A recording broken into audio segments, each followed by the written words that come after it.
Bismillahirrahmanirrahim. Wassalatu wassalamu ala sayyidina Muhammadin wa ala alihi at-tayyibin at-tahirin wa ashabihi ajma'in. Assalamualaikum warahmatullahi wabarakatuh. Ahlan wa sahlan. Selamat datang di channel kami yang sederhana ini. Bersama saya Urdia Hasnat. Para ahbab sekalian, video kali ini kita akan berbicara tentang bagian-bagian penting yang ada di sekitar Ka'bah. Dari rukun-rukunnya sampai kepada tempat-tempat ijabah doa yang kita panjatkan. Oleh sebab itu, tidak berpanjang lebar, mari kita ikuti video ini dengan seksama.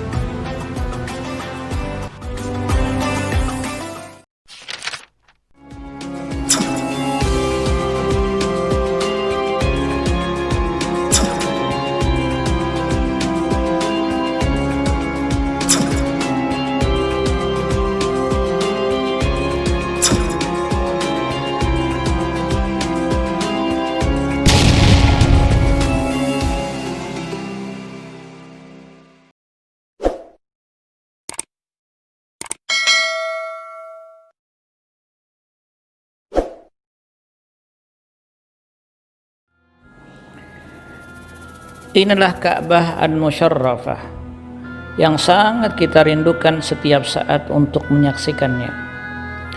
Ka'bah memiliki rukun atau sudut dengan nama yang sudah dikhususkan dan dikenal oleh kaum muslimin.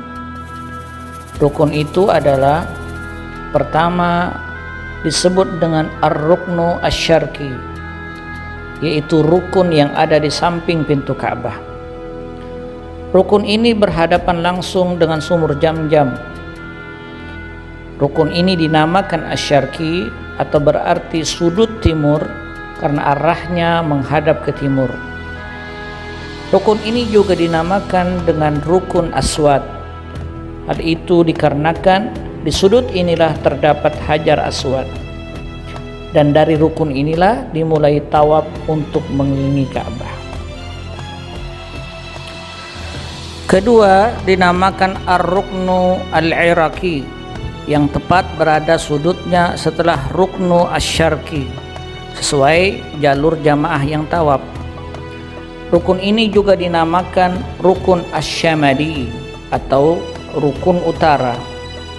Hal itu dikarenakan rukun atau sudut ini berada menghadap ke wilayah utara, dan di samping rukun ini terdapat area yang bernama Hijr Ismail. Penamaan Rukun Iraqi dikarenakan sudut ini menghadap ke wilayah Irak. Ketiga adalah Rukun Al-Gharbi. Rukun Al-Gharbi adalah sudut yang berada tepat setelah Hijr Ismail. Al-Gharbi berarti barat karena sudut ini menghadap ke barat. Nama lain dari rukun ini adalah Ruknu Asy-Syami karena sudut ini juga berada searah dengan kota Syam. Keempat adalah Rukun Yamani. Rukun Yamani berada setelah Rukun Syam yang sejajar dengan jalur tawaf. Rukun atau sudut ini juga dinamakan Rukun Al-Janubi atau sudut wilayah selatan, karena memang posisinya searah dengan selatan. Adapun sebutannya sebagai Rukun Yamani karena posisinya berhadapan dengan Yaman. Rukun ini juga disebut dengan Mustajar atau berarti sebuah perlindungan. Dulu rukun ini tampak ada lubangnya karena batu-batu di sudut ini terlepas. Kemudian diperbaiki dan dipasang kembali. Bekas bongkahan batunya pada zaman dinasti Fatimiyah dan direnovasi kembali oleh Sultan Murad.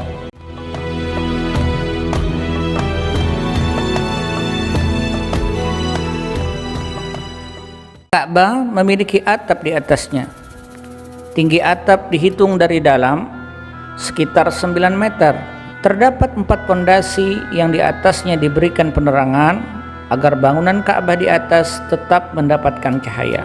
Kemudian di puncak Ka'bah dihiasi dengan marmer dengan nama Intalaq. Marmer Intalaq adalah batu marmer yang diperoleh oleh Abdullah bin Zubair dari ibu kota Yaman, San'a.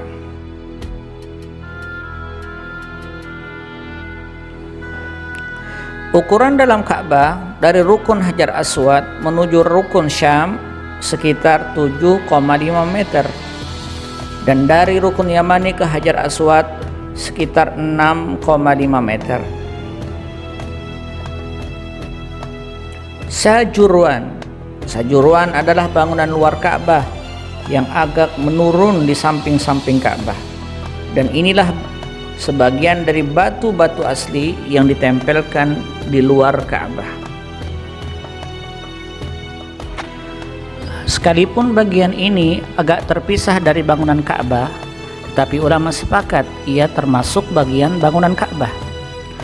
Mereka juga sepakat melarang seseorang yang melaksanakan tawaf untuk tidak menyentuh dinding Ka'bah, termasuk Sajurwan dan Hijr Ismail, karena Allah memerintahkan tawaf di luar Ka'bah, bukan masuk dalam bagian Ka'bah. Tinggi Sajurwan sekitar 50 cm dan lebarnya sekitar 69 cm.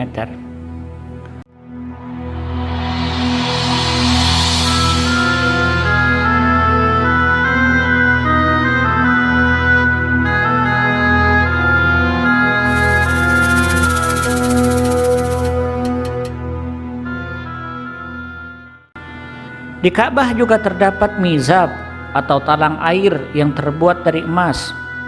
Mizab ini berada di tengah-tengah Hijr Ismail.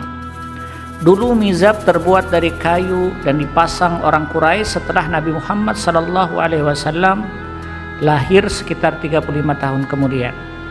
Kemudian para raja-raja atau pemimpin negeri menggantinya dengan perak di tahun 1021 Hijriah. Pada tahun 1270 Hijriah, di masa Sultan Abdul Hamid Al-Utsmani, mizab ini direnovasi dan diganti dengan emas. Imam Muhammad Al-Baqir, ketika pandangan beliau mengarah ke mizab, beliau senantiasa berdoa, Allahumma a'tiq riqabati minan nar wa awsi alayya min rizqikal halal wadra anni syarra faskatil jinni wal insi wa adkhilnil jannata birahmatik. Diceritakan dalam banyak hadis bahwa berdoa di bawah mizab tidak akan tertolak selamanya. Pintu Ka'bah.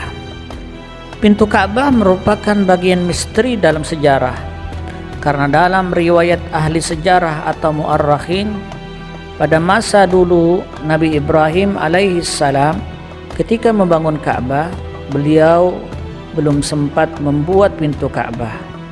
Tetapi orang-orang Quraisy terdahululah yang kemudian membuat pintu Ka'bah setelah mereka merenovasinya. Pintu Ka'bah dibuat agak tinggi dari tempat berpijak. Diceritakan oleh Abdullah ibnu Zubair, orang-orang dahulu membangun pintu Ka'bah lebih tinggi dari tanah. Lalu mereka membuat pintu juga di belakangnya sebagai pintu tempat keluar. Pada tahun 1398 Hijriah, Raja Khalid dari keluarga Ali Saud memerintahkan untuk membuat pintu baru Ka'bah yang terbuat dari emas murni. Bobot emas yang diperintahkan oleh raja untuk digunakan sebagai pintu Ka'bah sekitar 280 kg. Bayangkan 280 kg, dan biayanya mencapai sekitar 13.420 real Saudi Arabia. Dan ia pun membuat kunci baru yang sangat mirip dengan kunci lama dalam spesifikasinya. Di dalam Ka'bah terdapat 3 tiang yang telah dihias, dan di atas tiang tersebut terdapat sebuah tulisan yang berbunyi La ilaha illallah Muhammadur Rasulullah. Dalam kebiasaan di masyarakat Arab Saudi, Ka'bah dibersihkan 2 kali dalam setahun. Ka'bah dibersihkan dengan air Zam-Zam, dan setelah itu diwangikan dengan minyak wangi yang diambil dari bibit-bibit bunga. Rasulullah Shallallahu Alaihi Wasallam ketika terjadinya Fathul Mekah atau penaklukan kota Mekah pada tahun 6 Hijriah, beliau membersihkan dinding-dinding Ka'bah yang ada di dalam dengan menggunakan air Zam-Zam. Kemudian beliau menghancurkan patung-patung yang ada di sekitar Ka'bah, sehingga Ka'bah terbebas dari noda zahir dan noda batin.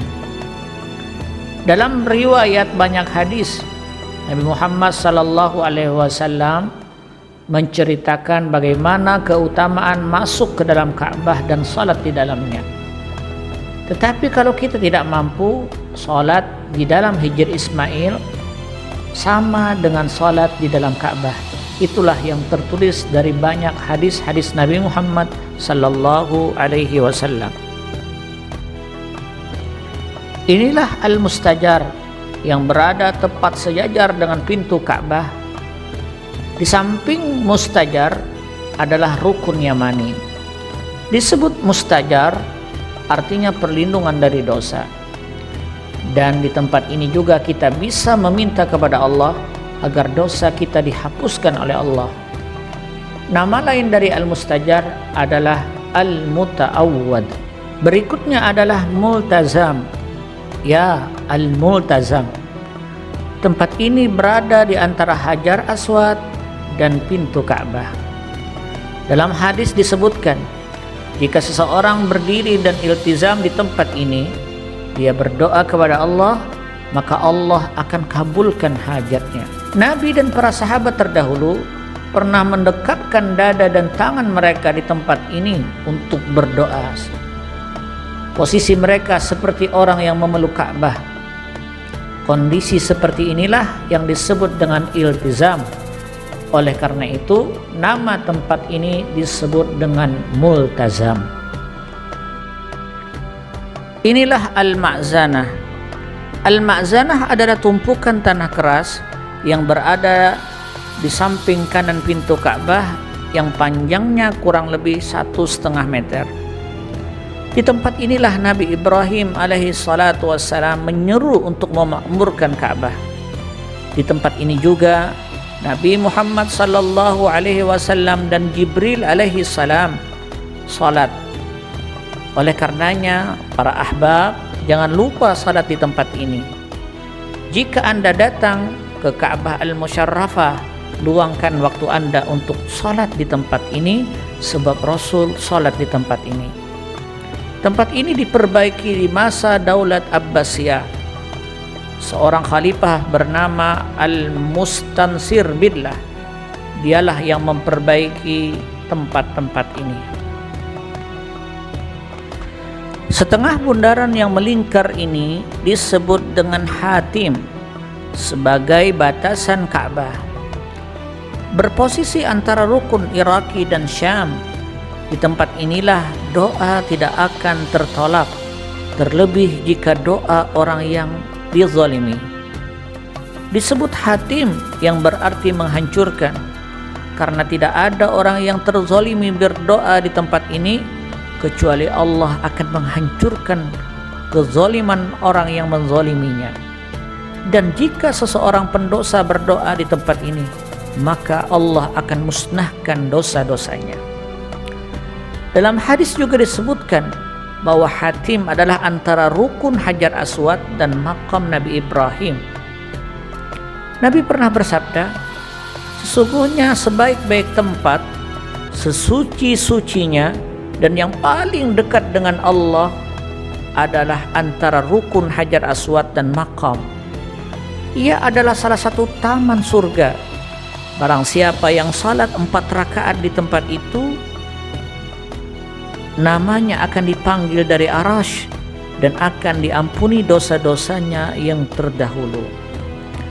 Dalam riwayat yang lain, ada kurang lebih 99 para nabi, antara lain Nabi Adam alaihi salatu wassalam, Nabi Nuh, Nabi Saleh, Nabi Su'aib, Nabi Ishaq, Nabi Yusuf, Nabi Ismail, dan anak-anak perempuan Nabi Ismail sallallahu alaihi wasallam dikuburkan di sekitar Hatim.